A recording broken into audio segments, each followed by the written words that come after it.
नमस्कार। बातें जरा हटके कि इस YouTube चैनल पर मैं विमल आप सभी का हार्दिक रूप से स्वागत करता हूं। साथ ही आज की इस वीडियो एपिसोड में भारत की आंतरिक सुरक्षा से संबंधित एपिसोड 2 के ऊपर बात करेंगे। ये हिंदी माध्यम के उत्तम वीडियो एपिसोड है जिसमें हम आतंकवाद क्या है, भारत में महत्वपूर्ण आतंकवादी हमला कब हुआ है इसके ऊपर बात करेंगे। साथ ही आतंकवाद, विद्रोह और नक्सलवाद के बीच क्या अंतर है, इससे संबंधित टॉपिक पर हम बात करेंगे। इस वीडियो एपिसोड में आपको जो यूपीएससी या विभिन्न पीएससी स्टेट पीएससी एग्ज़ाम होते हैं, UGC net, SSC, CTET, banking, state research scholar, Bihar दरोगा, विभिन्न एग्ज़ाम जो होते हैं कंपटीशन एग्ज़ाम या प्रतियोगी परीक्षा संबंधी जो एग्ज़ाम होंगे उसमें ये महत्वपूर्ण होती है। सभी सिलेबस में जो भी एग्ज़ाम होता है उसमें ये सिलेबस रहता ही है कि आतंकवाद क्या है, भारत में आतंकवाद हमला कब हुए थे और पूछी जाती है कि कब कब आतंकवाद हमला हुए। तो एसएससी रेलवे जो ऑब्जेक्टिव टाइप के एग्ज़ाम होते हैं उसमें आपको अब हो जाएगा कि भारत में आतंकवाद के महत्वपूर्ण हमला कब कब हुए हैं, तो इस पर आपको बात हो सकती है। साथ ही हम इसके ऊपर भी बात करेंगे कि जो आतंकवाद क्या है, आतंकवाद ये तो समझ जानेंगे। फिर आतंकवाद, विद्रोह और नक्सलवाद के बीच हम अंतर को जानेंगे, डिफरेंस को जानेंगे कि ये तीनों के बीच में क्या डिफरेंट है, क्या अंतर है। क्या आतंकवाद, विद्रोह और नक्सलवाद एक ही है, क्या आतंकवाद और नक्सल में क्या अंतर है, इस सभी ऊपर हम बात करेंगे। इस वीडियो के माध्यम से जो विभिन्न जो मुख्य परीक्षा जो यूपीएससी या स्टेट पीएससी जो मुख्य परीक्षा देते हैं ऑप्शनल विषय में या मेंस में जीएस पेपर जो देते हैं, जीएस पेपर में जैसे वन हो गया, जीएस पेपर 2 हो गया और जीएस पेपर 4 हो जाता है यूपीएससी में, उसमें आपको महत्वपूर्ण भूमिका निभा एथिकल पेपर भी निभाते। साथ ही ऐसे पेपर आप देंगे तो वहाँ पर अगर इससे संबंधित महत्वपूर्ण आपको होगा। साथ ही हम आगे बात करते हैं कि देखते हैं कि यह आतंकवाद क्या है, भारत की आंतरिक सुरक्षा, भारत की इंटरनल जो सिक्योरिटी है उस पर आतंकवाद कैसे थ्रेट करते हैं, कैसे आंतरिक सुरक्षा को और बाह्य सुरक्षा को आतंकवाद किस प्रकार से खराब नुकसान पहुंचाने की कोशिश करता है। इस पर आप लोगों यहाँ पर पिक्चर देख रहे हैं, पुलिस की पिक्चर है और ये आतंकवाद है। तो इस प्रकार से हम बात करेंगे। आइए शुरू कर। आतंकवाद को राजनीतिक, देखिए आतंकवाद जो होते हैं, आतंकवाद के ऊपर हम बात कर रहे हैं। तो देखिए आप पहले आतंकवाद को जानते हैं कि आतंकवाद क्या है। आतंकवाद को राजनीतिक या धार्मिक या वैचारिक प्रयोजन हेतु जोर जबरदस्ती के साथ साधन के रूप में हिंसा के योजनाबद्ध, संगठित और सुव्यवस्थित उपयोग के रूप में क्या है परिभाषित किया जा सकता है। आतंकवाद को किस रूप में परिभाषित किया जा सकता है, तो आतंकवाद को क्या है, राजनीतिक पॉलिटिक्स होते हैं, या धार्मिक रिलीजियस या वैचारिक थॉट के प्रयोजन या सिस्टम हेतु जोर जबरदस्ती के साधन के रूप में, जबरदस्ती के साधन के रूप में, रिसोर्स के रूप में हिंसा की योजनाबद्ध तरीका से संगठित और सुव्यवस्थित उपयोग के रूप में क्या है परिभाषित किया जाता है। आगे हम बात करते हैं राजनीतिक, धार्मिक या वैचारिक उद्देश्य को प्राप्त करने के लिए हिंसा के सुनियोजित, संगठित और व्यवस्थित प्रयोग को आतंकवाद के नाम से परिभाषित किया जा सकता है। आज के युग में यद्यपि आतंकवाद एक वैश्विक समस्या बन चुका है, लेकिन आतंकवाद को अंतर्राष्ट्रीय स्तर पर परिभाषित करने हेतु अभी तक कोई मापदंड या प्रयास व्यर्थ सिद्ध हुआ है। ठीक है, जिसके दो मुख्य कारण है आतंकवाद को वैश्विक स्तर पर क्या है परिभाषित नहीं किया। अगर भारत के संदर्भ में अगर वो आतंकवाद है तो पाकिस्तान के संदर्भ में वो आतंकवाद क्या देशभक्त कहला जाती है। अमेरिका में आतंकवाद की परिभाषा अलग है, ब्रिटेन में, जर्मनी में, चीन में आतंकवाद की अलग परिभाषा। तो वैश्विक स्तर पर क्या आतंकवाद की कोई परिभाषा नहीं बन गया। लेकिन आतंकवाद क्या है, तो आतंकवाद क्या एक जोर जबरदस्ती हिंसा के रूप से योजनाबद्ध संगठित रूप से हिंसा का रूप हो, इसके रूप में आतंकवाद को परिभाषित की जाती है। अगर हम आगे बात करते हैं जो हिंसा जो मुख्य रूप से परिभाषित नहीं, पहला किसी देश का आतंकवाद को दूसरे देश में स्वतंत्रता सेनानी बने। मैं आपको पहले बता दें भारत और पाकिस्तान के संदर्भ में आप ले सकते हैं। दूसरा कारण है कि कुछ देशों द्वारा दूसरे देशों के किए जा रहे आपराधिक आतंकवादी कृत्यों को विभिन्न प्रकार से प्रोत्साहित की जाती है। भारत की आंतरिक सुरक्षा है, भारत का आंतरिक सुरक्षा ये टॉपिक भी है ये। तो हम भारत की देखिए पाकिस्तान क्या भारत की आंतरिक सुरक्षा पर क्या है वो हमेशा थ्रेट पहुंचाती है, भारत की आंतरिक सुरक्षा पर वो हमेशा अशांत बनाई रखती है। तो क्या है, अब जो पाकिस्तान द्वारा जो सैनिक जो आतंकवाद भारत भेजे जाते तो पाकिस्तान के क्या हो जाते हैं, वो देश वो सैनिक हो जाएगा, लेकिन भारत के संदर्भ में वो आतंकवाद हो जाते थे। इस प्रकार आतंकवादी संगठन को प्रोत्साहित पाकिस्तान करते। इसलिए वैश्विक स्तर पर आतंकवाद की स्वीकार परिभाषा के संबंध में राजनीतिक इच्छा की क्या शक्ति का स्पष्ट अभाव है। राजनीतिक शिक्षा का स्तर, इसके बावजूद हम निश्चित रूप से हम कह सकते हैं, इसके बावजूद हम क्या कर सकते हैं, वैश्विक स्तर पर आतंक की परिभाषा में राजनीतिक जो पॉलिटिकल विल है, जो पॉलिटिकल विल पावर है, उसमें तो कमी है, क्योंकि हर एक विश्व में तो सब विचारधारा अलग अलग है, सभी को अपने अपनी इंटरेस्ट है, अपनी अपनी राष्ट्र के लिए अच्छी विचार है, अपनी विकास है, और दूसरे देश को, तो इस प्रकार से हम दूसरे विश्व स्तर पर तो आतंकवाद के, लेकिन भारतीय संदर्भ में हम आतंकवाद के विभिन्न स्वरूप में हम बात कर सकते हैं। अपनी मांगे मंगवाने, आतंकवाद क्या है, अपनी मांगे मंगवाने या राजनीतिक, धार्मिक या वैचारिक लक्ष्यों को प्राप्त करने के लिए किसी व्यक्ति या लोगों के समूह द्वारा क्या होता है, हिंसक तरीका, वायलेंस तरीका का उपयोग करके आतंकवाद, आतंक क्या है, आतंक, डर, दहशत और माहौल पैदा करना क्या है, आतंकवाद है, जिसे अधिकारियों को मजबूर करके ब्लैकमेल किया जा सकता है। भारत में इस प्रकार की बहुत सारा उदाहरण आप देखे होंगे, ठीक है ना। तो आतंकवाद इस प्रकार से अपनी मांग, आतंकवाद क्या, टेररिज्म क्या है कि आतंकवाद अपनी मांगों पूरा करने के लिए, चाहे राजनीतिक रूप से हो, धार्मिक रूप से हो, वैचारिक रूप से हो, किसी भी तरीका से, कोई भी वो टूल्स अपना कर क्या करेंगे, हिंसा तरीका से करके वो क्या करेंगे, आदमी के, सरकार के सामने या जनता, आम जनता के पास आतंक फैलाएंगे, डर फैलाएंगे, दहशत का माहौल पैदा करके अधिकारियों, जो पुलिस वर्ग हैं, प्रशासनिक वर्ग है, सरकार है, उसको मजबूर करके ब्लैकमेल करेंगे और अपनी इच्छा को क्या पूरा करेंगे, अपनी इच्छा शक्ति को पूरा करेंगे। इस प्रकार से आतंकवाद को परिभाषित किया जाता है। आतंकवाद युद्ध का एक ऐसा तरीका है जिसमें उन लोगों पर भी आक्रमण किया जाता है जिन पर आक्रमण नहीं किया जा सकता। आम जनता, आतंकवाद क्या है, आज जम्मू कश्मीर में आतंकवाद नाम लेते हैं, पूर्वोत्तर या भारत में बहुत सारा आतंकवाद होता है। 2019 में आप 2017-19 में आप देखते होंगे पुलवामा अटैक, है ना, पुलवामा अटैक हुआ, तो उसमें क्या आम जन मरे, सैनिक मरे गए थे, लेकिन आम जन भी मरे जाते हैं नक्सल। तो हम आगे आतंकवाद की ये परिभाषा हो गई कि ये ऐसा युद्ध है, आतंकवाद एक ऐसा युद्ध है जिसमें आम लोग भी क्या होती है, मारे जाते हैं, आक्रमण में शिकार होते हैं। इस प्रकार से हम आतंकवाद के जान ली कि आतंकवाद क्या है।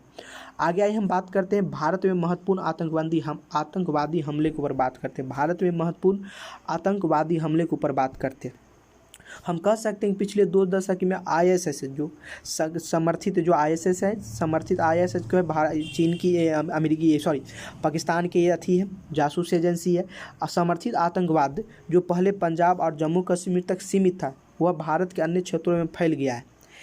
इसमें से कुछ प्रमुख घटना है, निम्नलिखित है। हम आपके देखिए, भारत में जो आतंकवादी हमले होते हैं वो क्या पाकिस्तान प्रायोजित होता है, जिसका मुख्य कार्यकर्ता धर्ता कौन होता है, ISS होता है, ठीक है। इस प्रकार से हम बात करते थे कि भारत में महत्वपूर्ण हम आतंकवादी हमले की ओर बात करते हैं। हम 1993 में मुंबई में बम विस्फोट हो, जिसमें लगभग 300 लोग मारे जाते हैं 1993 में। फिर आगे हम बात करते हैं Brahmaputra mail train express train होते हैं, उसमें बम विस्फोट जिसमें 33 लोग मारे जाते हैं। तालिबान के सक्रिय सहयोग से हरकत उल मुजाहिदीन द्वारा क्या होता है, एयर इंडिया के जहाज AI को 814 का क्या अपहरण कर लिया गया था, हरकत अल मुजाहिदीन द्वारा, जिस पर फिल्म भी आ चुका है। आप एक नीरज बात करेंगे। तो तालिबान के सक्रिय सहयोग से क्या होते हैं, हरकत उल मुजाहिदीन एक संगठन है जो एयर इंडिया को भारत के क्या है, भारत में क्या किया था, भारत के एयर इंडिया को काबुल गंधार में क्या था, इसको अपहरण कर लिया था। इसका नाम है AI 814। श्री लाल किस अडवाणी के लक्ष्य बनाकर क्या 1998 में क्या कोयम्बटूर में उनकी चुनावी रैली पर क्या विस्फोट हुए थे, जिसमें 58 लोग मारे गए थे और 200 लोग घायल हुए थे। 2000 के आसपास क्या लाल किले पर हमला हुआ था 2000 में, लाल किला 2001 में जम्मू कश्मीर के विधानसभा पर क्या होता हमला हुए थे। 13 दिसंबर 2001 को लश्कर ए तैयबा और जैश ए मोहम्मद द्वारा भारतीय संसद पर हमला हुए थे, ठीक है। 13 दिसंबर 2001 को लश्कर ए तैयबा और जैश ए मोहम्मद द्वारा भारतीय संसद पर हमला हुआ था। लश्कर ए तैयबा और जैश ए मोहम्मद द्वारा गुजरात के अक्षरधाम मंदिर पर भी हमला हुआ। 2003 में मुंबई से अलग अलग हमलों में 68 लोग मारे गए थे। 2005 में दिवाली से 2 दिन पहले दिल्ली में हुए बम विस्फोट में क्या 70 लोग मारे गए थे। ये आतंकवादी हमला महत्वपूर्ण है। 2005 में दिवाली से 2 दिन पहले क्या हो 70 लोग मारे गए थे। आगे हम बात करें 2006 में क्या लश्कर ए तैयबा द्वारा विस्फोट किए गए थे, जिसमें क्या है 209 लोग मारे गए थे। 2006 में क्या है मालेगांव में राइट विंग आतंकवादियों द्वारा किए गए थे विस्फोट में 37 लोग मारे गए थे। 2007 में जो है इंडियन मुजाहिद, ये सब पाकिस्तान का ही संगठन है, आतंकवादी संगठन है। लोग पाकिस्तान से लखनऊ, हैदराबाद, ठीक है ना, आप फैजाबाद, बनारस, लखनऊ, फैजाबाद, बनारस में अदालत परिसर में क्या होता हमला हुए थे। 2007 में राइट विंग के आतंकवादी संगठनों द्वारा समझौता एक्सप्रेस पर अजमेर शरीफ में विस्फोट हो गया था। 2007 में रामपुर में CRPF के जो कैंप है उस पर हमला हो गया। 2008 में इंडियन मुजाहिदीन द्वारा क्या जयपुर, बेंगलोर, अहमदाबाद दिल्ली में किए गए विस्फोट में कम से कम 115 लोग मारे गए थे। तो इस प्रकार से क्या है महत्वपूर्ण आतंकी हमला हुए थे। आगे हम बात करते हैं और जो है 2019 से 18 तक हम बात करेंगे। 70 लश्कर ए तैयबा द्वारा मुंबई में किया गया हमला 26/11/2011 के बहुत हुआ, जिसमें 71 लोग मारे गए थे। ठीक है, ताज होटल। तो लश्कर ए तैयबा जो 26/11 यानी कि 2011 में 26 तारीख 11वां महीना जो हुआ था हमला हुआ था, जिसमें 71 लोग मारे गए। 2010 में IM इंडियन मुजाहिदीन द्वारा क्या पुणे में जर्मन बैकनी में किए गए हमले में क्या 17 लोग मारे गए थे IM द्वारा, इंडियन मुजाहिदीन। 2011 में IM द्वारा मुंबई में किए गए हमला सीरियल बम में विस्फोट में 26 लोग मारे गए। 2011 में जो है IM द्वारा दिल्ली उच्च न्यायालय पर किए गए हमले में 12 लोग मारे गए। 2013 में जो IM द्वारा हैदराबाद में विस्फोट किए गए, जिसमें 16 लोग क्या हो मारे गए। 2013 में IM द्वारा बोधगया में हमला किए गए थे। आपको मालूम बोधगया में जो हमला हुआ था, जिसमें क्या है मोदी जी, ठीक है ना, 2012-13 की जो बात है उसमें मोदी जी बोधगया में जो हमला किए थे, तो मोदी जी आए थे, क्या आए थे, प्रचार करने के लिए आए थे। पटना में 2014 चुनावी समय में क्या हुआ था, विस्फोट हुआ था, मोदी जी आए थे। तो ये सब आतंकी हमला। मार्च 2015 में जम्मू में जम्मू हमला, जिसमें 6 लोग मारे गए थे। मार्च 2015 में जम्मू हमला हुआ था, जम्मू कश्मीर, तो 2015 में तो क्या 6 लोग मारे गए। फिर जुलाई 2015 में गुरदास हमला में 10 लोग मारे गए थे। जनवरी 2016 में क्या पठानकोट हमला, जिसमें 7 लोग मारे गए था। जून 2016 में पंपार, ठीक है ना, पंपोर कश्मीर में CRPF के काफिला हमला किया, जिसमें क्या है 8 लोग मारे गए था। उसके बाद आपको मालूम पुलवामा अटैक, जिसमें 40 आतंकवाद 40 भारतीय समाज शहीद हो गए थे। पुलवामा अटैक विस्फोट हुआ था, जिसमें यानी CRPF के काफिला पर हमला कर दिया गया था। इससे स्पष्ट होता है कि आतंकवादियों ने भारत की राजनीतिक राजधानी कौन है, दिल्ली, वित्तीय राजधानी मुंबई, सूचना प्रौद्योगिकी एवं वैज्ञानिक हबों, धार्मिक एवं पर्यटक स्थल पर क्या निशाने बनाने पर अपना ध्यान केंद्रित कर लिया। जितने हमले का भी ऊपर हम चर्चा किए हैं, जो भारत में महत्वपूर्ण आतंकी भी हमला हुआ, उसमें क्या है सभी जगह कौन है, तो भारत की आर्थिक राजधानी नई मुंबई, राजनीतिक राजधानी दिल्ली, सूचना प्रौद्योगिकी हैदराबाद, आप लोग बेंगलोर, वैज्ञानिक हबों, धार्मिक स्थल, पर्यटक, सभी जगह पे क्या है आतंकवादी अपना हमला करें।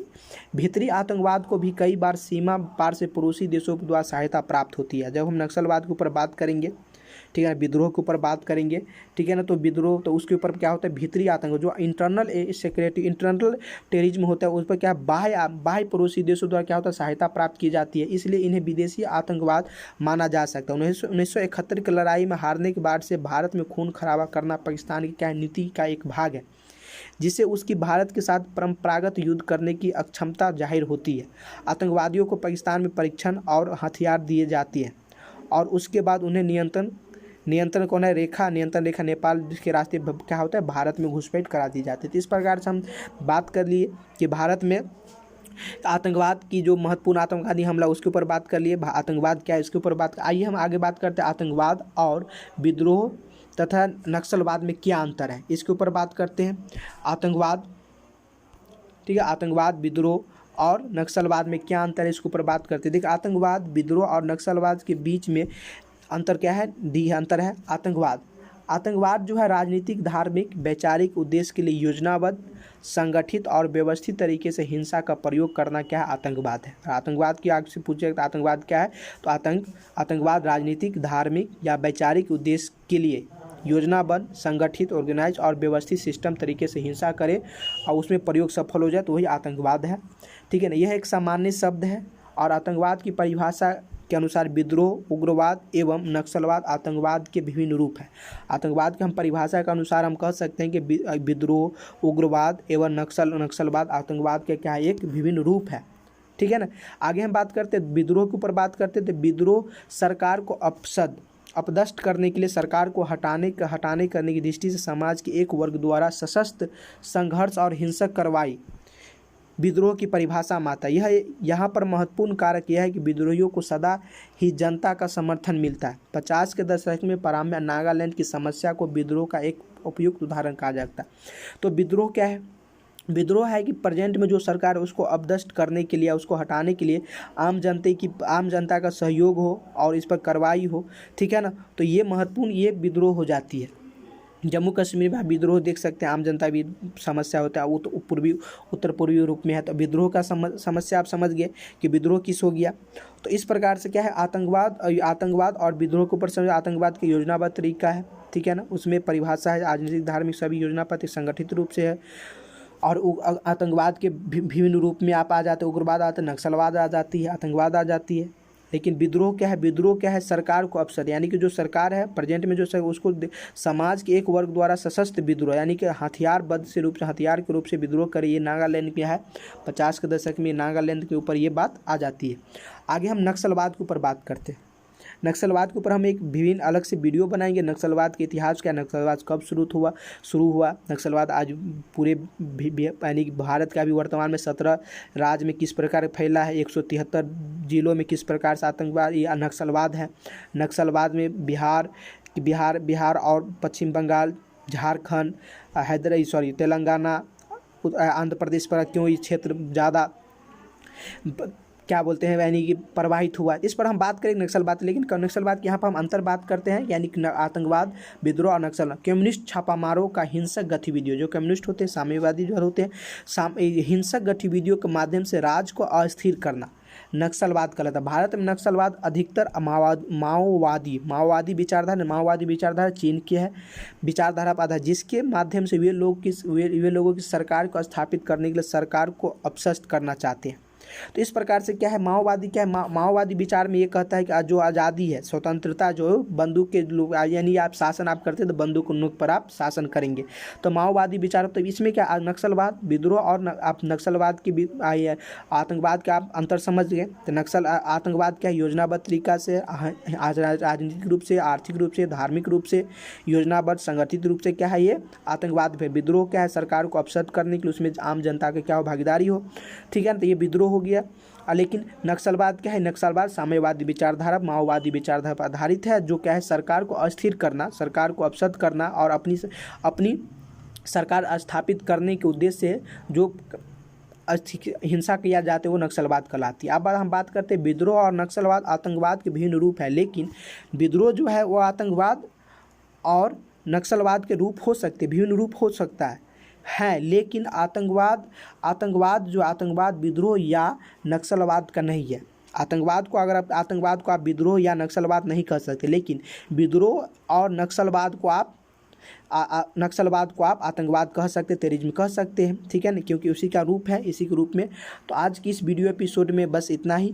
आपको ये वीडियो कैसा लगा हो, ठीक है ना, आप समझ गए होंगे कि आतंकवाद क्या है, भारत में विभिन्न आतंकवादी हमला कब हुआ था और आतंकवाद, विद्रोह और नक्सलवाद में क्या अंतर है। अगर ये वीडियो आपको अच्छा लगा हो तो आप इस चैनल को सब्सक्राइब करेंगे, लाइक करेंगे, शेयर करेंगे। साथ ही इस वीडियो का अगर कोई कॉमेंट हो तो आप कोई इशू हो तो आप उसको पूछ सकते हैं कमेंट बॉक्स में। अगर इसका PDF आपको चाहिए तो आप टेलीग्राम चैनल बातें जरा हटके के इस यूट्यूब चैनल का टेलीग्राम चैनल है, जिस पर आपको वहाँ पर PDF मिल जाएगा। तो थैंक यू वेरी मच।